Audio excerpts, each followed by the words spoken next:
Y hoy de regreso en tu programa Conversando con Miguel Gotay.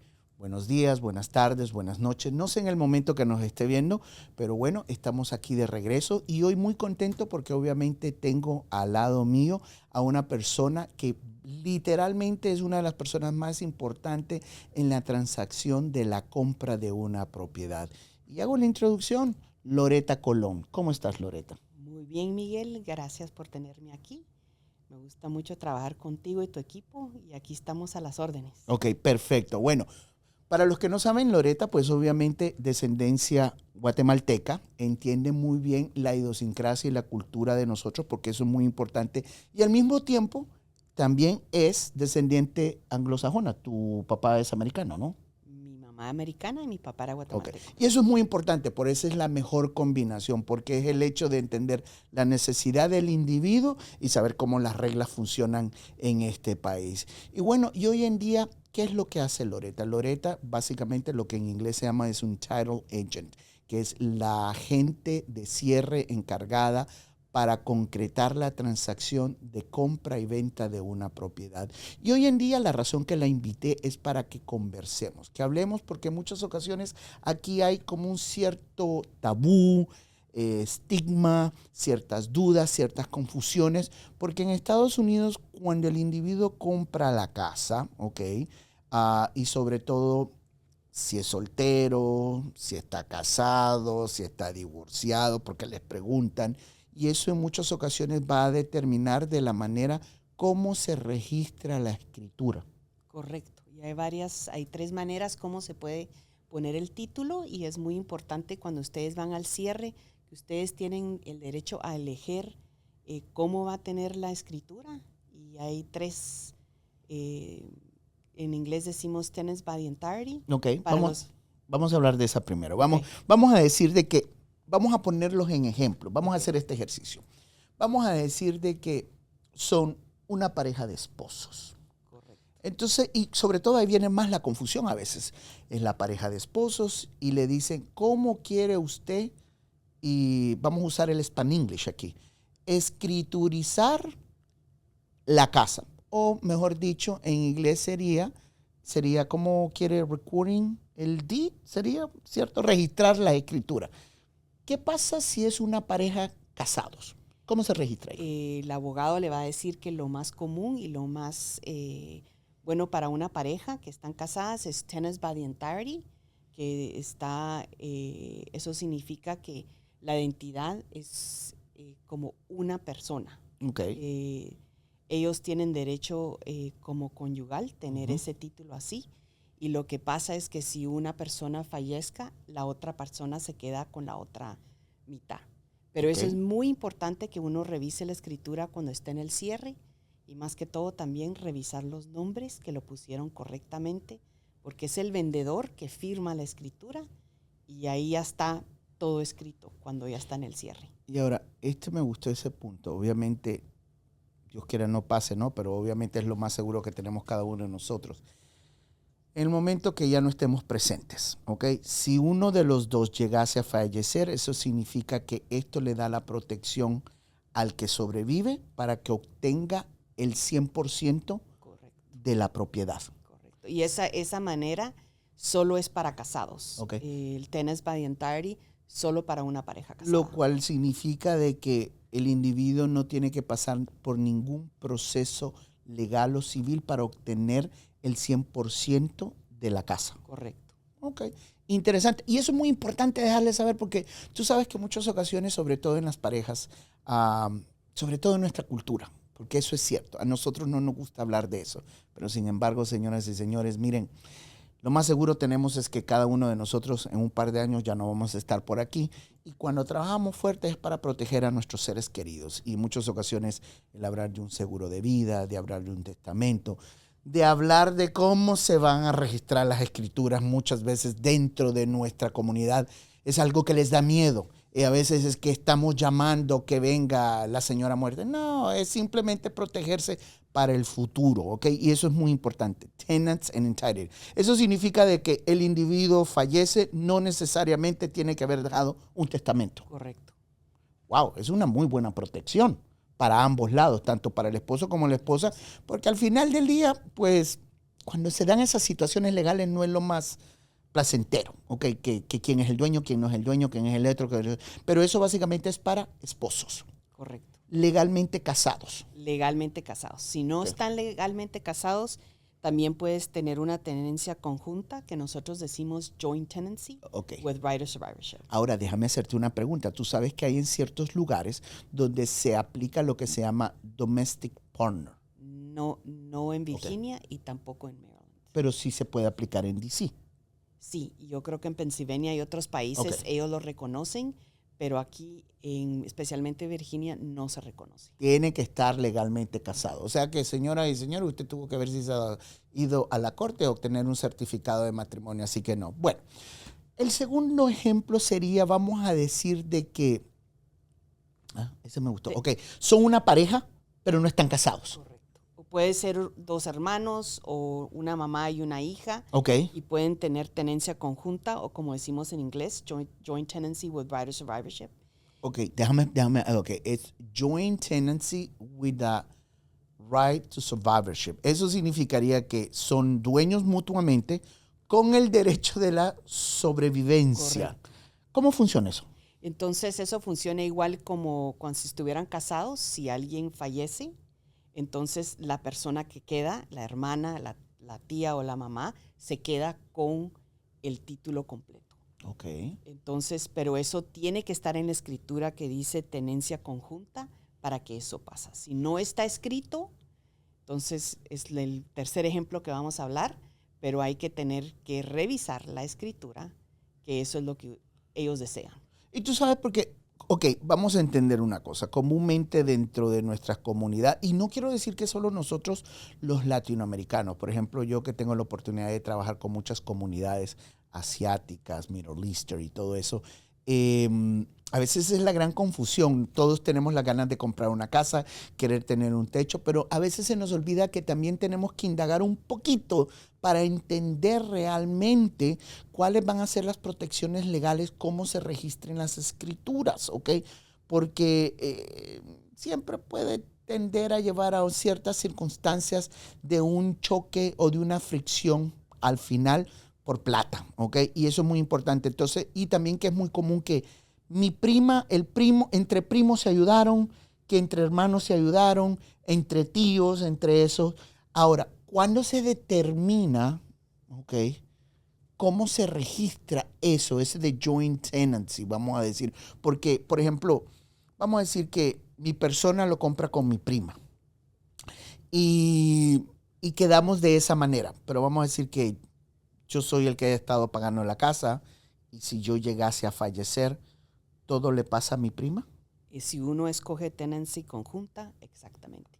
Entonces, si tú te casás o tú tenés a alguien o hijos que les quedar, no. Entonces, es otra tenencia que hay que usar, pero tenancy conjunta, todo se queda a la otra persona que estaba en el título registrado. Entonces, uno tiene, y no quiero decir que es muy importante que revisen la escritura, comuníquense con el abogado o la compañía de títulos y ellos le tienen que explicar cómo se pueden tener el título. No esperen al último momento, pero tienen el derecho. Bueno, pero es que tú sabes que desafortunadamente, culturalmente, nosotros siempre esperamos al último minuto.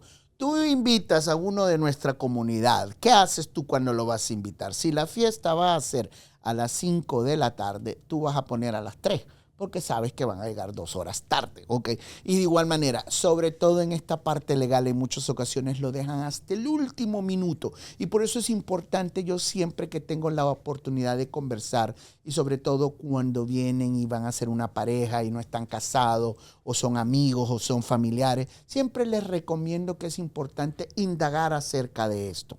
Ahora viene el tercer ejemplo. Vamos a decir que yo llego. El tercer ejemplo sería, ¿cómo se llama el tercer ejemplo? Tenencia en común es tenancy in common. Tenancy in common. ¿Cómo funciona ese? Eso permita que 2 personas o 3 personas, por ejemplo, tú y yo queremos invertir en algo, tú sos dueño 75%, yo 25%, o podemos tener 80-20, 50-50, pero lo que significa también que yo tengo derecho a vender mi parte, tú tenés derecho a vender tu parte, pero también si algo me pasa a mí y yo fallezco, entonces son mis herederos que tienen ese 25%.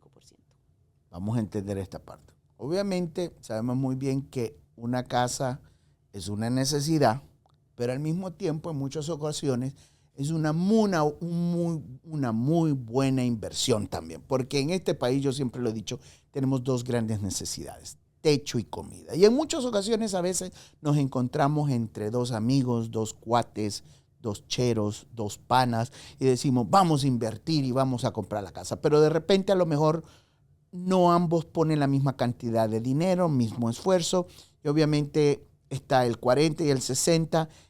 Para esa clase de personas es que realmente se hace, si es cuando lo haces como inversión para ese individuo que dice, ok, yo quiero invertir, pero voy a ir solo con el 40%. Es básicamente en ese sería el escenario que se aplica a esto. Eso es lo que se puede usar, claramente. Okay. O sea, que la casa es como 100 partes y de ahí tú determinas cuántas partes tendría uno y tendría el otro.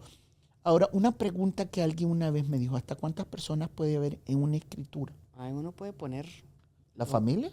La entera, pero uno tiene que tener mucho cuidado, especialmente los latinos me quieren poner todos los hijos, todos los primos y los sobrinos, pero uno se tiene que acordar que si uno hace eso, para cuando uno venda, todos tienen que firmar, cuando uno tiene que refinanciar, todos tienen que firmar, entonces uno tiene que pensar muy bien quién va a estar en el título.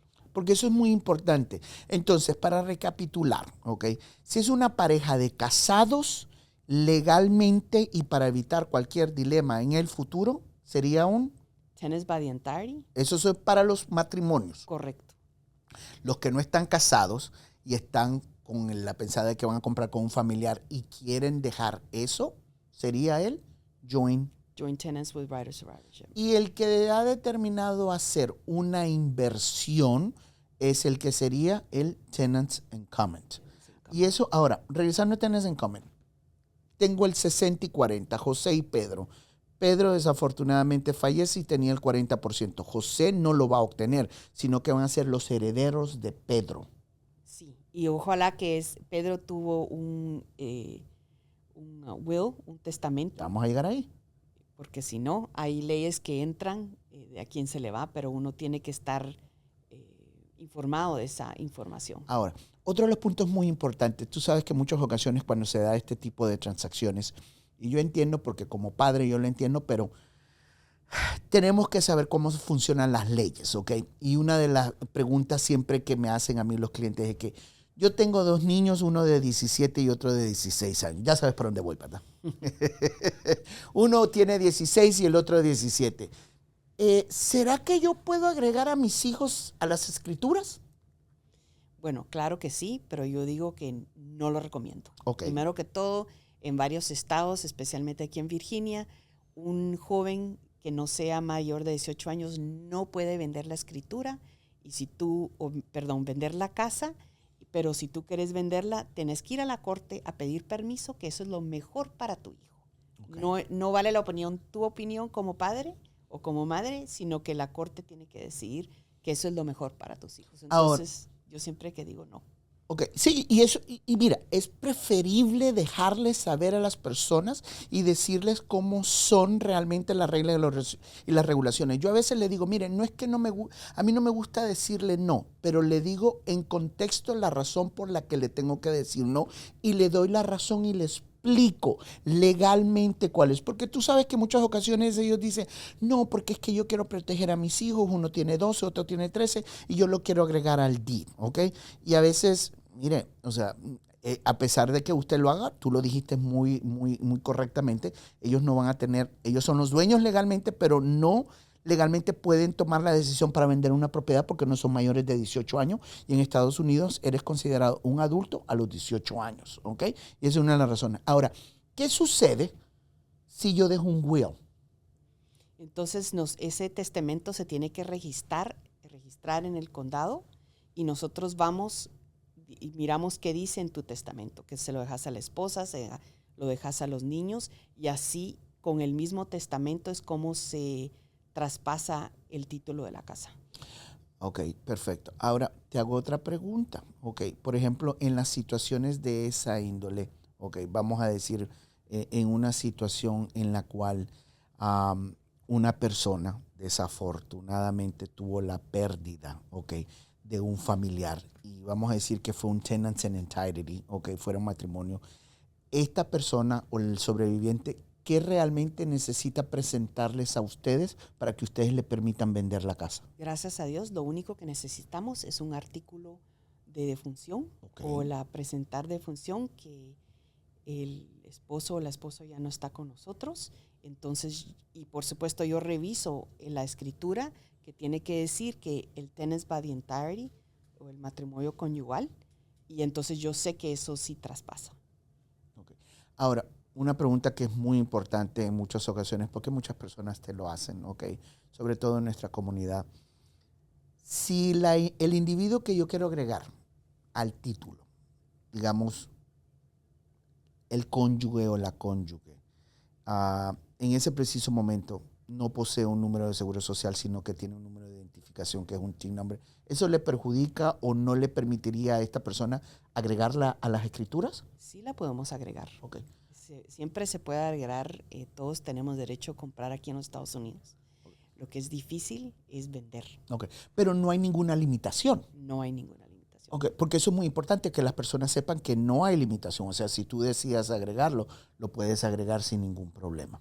Okay. Correcto. Perfecto, eso es muy importante. Ahora, ¿en qué momento el individuo, por ejemplo, desde el punto de vista tuyo profesional, trabajando con la compañía de títulos, se le recomienda a un cliente que haga un testamento en la casa? Bueno, depende cómo tuvieron el título. Entonces sí vale la pena tener un testamento para dar la propiedad a la esposa, a los hijos. Entonces depende cómo cogiste el título, si necesitan un testamento o no. ¿Cuál es uno de los mayores errores que desafortunadamente nuestra gente comete cuando va a registrar una escritura? Que no incluyen a la esposa. Ok. ¿Cómo?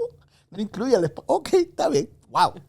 Ellos no aplican eso en Bueno, inglés. no es errores, pero a veces es consecuencias que van a tener más tarde si algo le pasa al esposo. Entonces la pobre esposa tiene que ver cómo hace para que la casa le quede a ella. Ok, pero siempre hay métodos legales y por eso te hacía la pregunta, porque en muchas ocasiones desafortunadamente es la falta de información, Loretta. Es la falta de información, porque hay un gran dilema que hay en nuestra comunidad y por eso es una de las razones que nosotros hacemos esta clase de contenido, para tratar de llevarle toda la información necesaria, aclararle las dudas, esos tabú, porque hay un gran dilema dentro de nuestra comunidad. No les gusta preguntar. Asumen. Y ese es el dilema más grande que yo tengo. No asuma. Yo no lo sé todo. Yo cuando no sé las cosas, yo indago, yo pregunto, ¿ok? Y no es que me hace serme mal. Siempre mi abuela decía que era mejor pasar bobo una vez en la vida y no ser bobo toda la vida, ¿ok? Por eso yo pregunto y voy y le pregunto, y por eso es una de las razones de este contenido. ¿Qué más te gustaría agregarle a nuestra comunidad para que cuando escuche esto, cuando nos vea, que ellos sepan? Como tú dijiste, preguntarte, informarse y aprender, porque ustedes tienen derecho a agregar a la esposa o poner la diferente tenancy para cuando son 2 o 3 más personas. Entonces, aquí estamos para ayudarlos. Y sobre todo, mira, para mí esta es la inversión más grande que todo ser humano puede hacer. Y tú tienes que indagar, preguntar, informarte, porque esto es muy, pero muy importante. Y la última pregunta, antes que se me olvide, porque también este es muy importante. El esposo, porque en muchas ocasiones las personas, el individuo que obtiene el préstamo hipotecario está casado. Obviamente la cónyuge no ha sido partícipe o no entra dentro de lo que es la obtención del préstamo hipotecario. El que obtuvo el préstamo hipotecario tiene el derecho de poder agregar a su cónyuge sin que el cónyuge esté en el préstamo hipotecario. Claro, hay que hablar con su prestamista, con su agente. Esa persona tiene que estar presente al cierre porque hay que firmar varias cosas. Es mucho más barato ponerlo de una vez que hacerlo después. Okay. Porque después le hay que pagar al abogado, hacer otra escritura. solo un préstamo que es VA, los veteranos que no dejan tener a la bueno, sí dejan tener a la esposa, Oh, wow. pero tiene que estar presente Oh, el día del cierre. el día del cierre. Ahora, esa es muy buena pregunta. Si yo quiero agregar a mi esposa tiene que estar presente el día del cierre para Bueno, firmar. primero que todo necesitamos un adendum al contrato. Ok. Entonces, por eso dije que hablen con su prestamista y con su realtor para que nosotros no estemos sorprendidos que aparezca una segunda persona ese día del cierre. Ok, perfecto. Ahora, cuando van al cierre, ¿qué realmente necesitan presentarte a ti? ¿Qué identificación necesitan presentarte? una licencia, un pasaporte, nada más. Nada más. Ok, perfecto, listo. Yo no voy a pedir seguro social. Ok. Entonces, porque eso es muy importante claro. decirlo y recalcarlo, porque tú sabes, el miedo, el temor, esto, y yo los entiendo, tienen razón, pero acuérdense, esta es la inversión más grande que ustedes pueden hacer y por ende, al mismo tiempo de hacer la inversión más grande, también es el mismo punto, es el vehículo para tratar legalmente de proteger a nuestros seres queridos, que si en un momento dado desafortunadamente no estamos presentes, ellos queden protegidos. ¿Quieres agregar algo más? Un poquito, ¿cómo es el nombre de la compañía? Se llama National Settlement Services. Estamos abiertos desde 1988. Yo ya tengo más de 30 años de experiencia. Me gusta mucho ayudar a la comunidad latina y más que todo les quiero decir, infórmense. Aquí estamos para ayudarlos y para ayudarlos con información y aprender. ¿Cómo te pueden encontrar? ¿Tienes tus redes sociales, el website de tu compañía? Se llama National Settlement Services y obviamente mi información ahí está en las redes sociales. Perfecto. Y ya saben, con nosotros en nuestro canal simplemente suscríbanse, ya saben qué hacer, darle aquí para suscribirse, la campanita también. También nos pueden seguir en todas nuestras redes sociales. Como ustedes saben, estamos en Facebook, Instagram, TikTok, YouTube. No es ningún pretexto. Y como nos siguen, como Miguel Gotay Broker, Miguel Gotay Broker. Y bueno, simplemente me queda decirles gracias Loreta por habernos acompañado. Y será hasta la próxima. Así que se despide de ustedes su amigo Miguel Gotay con Realty Counsel Group. Loreta Colom, National Settlements. Gracias. Nunca digas nunca.